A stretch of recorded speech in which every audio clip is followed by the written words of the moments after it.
Mas, bungkus Mas 15.000. Saya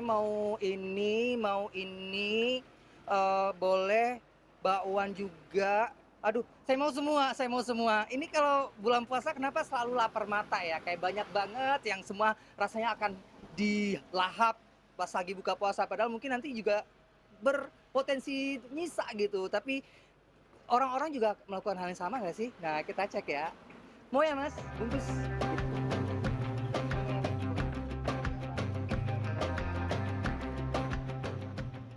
Ramadan identik dengan pengendalian diri. Namun di momen ini justru yang terjadi adalah lonjakan konsumsi.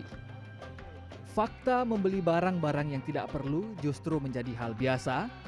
Dalam perspektif perilaku ekonomi, sensitivitas orang yang berpuasa terhadap makanan semakin meningkat. Keinginan sesaat kerap diproyeksikan menjadi kebutuhan. Inilah bias sebuah dorongan untuk membeli lebih banyak daripada yang benar-benar dibutuhkan. Iya sih, aku juga ngalamin ya. Soalnya kalau misalkan pergi ke supermarket atau apa kan pasti kan banyak banget yang promo-promo gitu. Jadi kayak udah lapar mata duluan ngeliat diskon-diskon gitu kan. Dorongan ini tak hanya datang dari dalam diri. Deretan jajanan di pinggir jalan, promosi besar-besaran, hingga diskon online menciptakan rasa FOMO alias takut kehilangan momentum. Pulang kerja sore-sore gitu ya, ngelihat jalan itu udah padat, kanan kiri jalan itu pasti banyak makanan orang jualan. Kita kan juga pasti pelan-pelan jalannya, ngeliat kanan kiri, ngeliat jajanan ini jajanan itu, jadi kita kepengen juga pasti otomatis.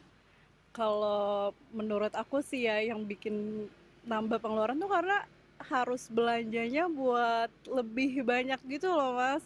Kayak buat sekeluarga kan, terus udah di-prepare nih jadi belanja buat buka puasa, terus buat sahur juga udah digabungin. Jadi kayak malah makin besar pengeluaranku.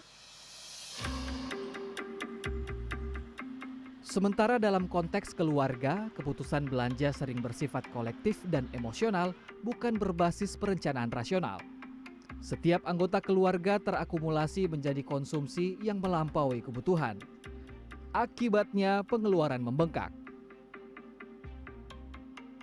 Kayak kesempatan aja, kayak ada hal-hal yang makanan yang nggak ada di hari-hari bulan-bulan biasa, ada di bulan Ramadan. Jadinya ya kita coba untuk ya mencari makanan yang adanya di bulan Ramadan aja. Jadinya ya dibilang konsumtif atau enggaknya ya tergantung pribadi masing-masing ya gitu. Mungkin kadang-kadang kalau bulan puasa tuh suka lapar mata ya. Apalagi ngeliat jajanan banyak gitu kan. Mau ini, mau ini. Pokoknya di ini aja, mana yang kita suka aja, terus mana yang mana yang mau lah sesuai sama kemauan, jangan lapar mata gitu. Pengamat ilmu keluarga dan konsumen Institut Pertanian Bogor, Megawati Simanjuntak menyebutkan, pengeluaran pangan berpotensi meningkat 10 hingga 20% selama Ramadan. Jadi di kalangan masyarakat budget ya, anggaran pada saat Ramadan itu memang akhirnya naik drastis, gitu ya. Jadi semangat untuk menghemat, hidup sederhana itu jadi terbalik begitu ya. Justru di sini kita spendingnya lebih besar. Alokasi pengeluaran kita harusnya ini pada saat Ramadan melihat apa yang terjadi dalam masyarakat secara umum dari tahun ke tahun rasanya sih tidak pernah berubah begitu ya. Yang perlu diantisipasi kemudian adalah konsekuensi yang muncul setelah hari raya berlalu, yakni anggaran melonjak.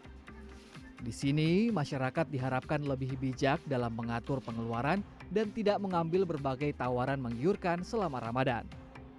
Roni Satria, Dwi Ari Prastianto, Jakarta.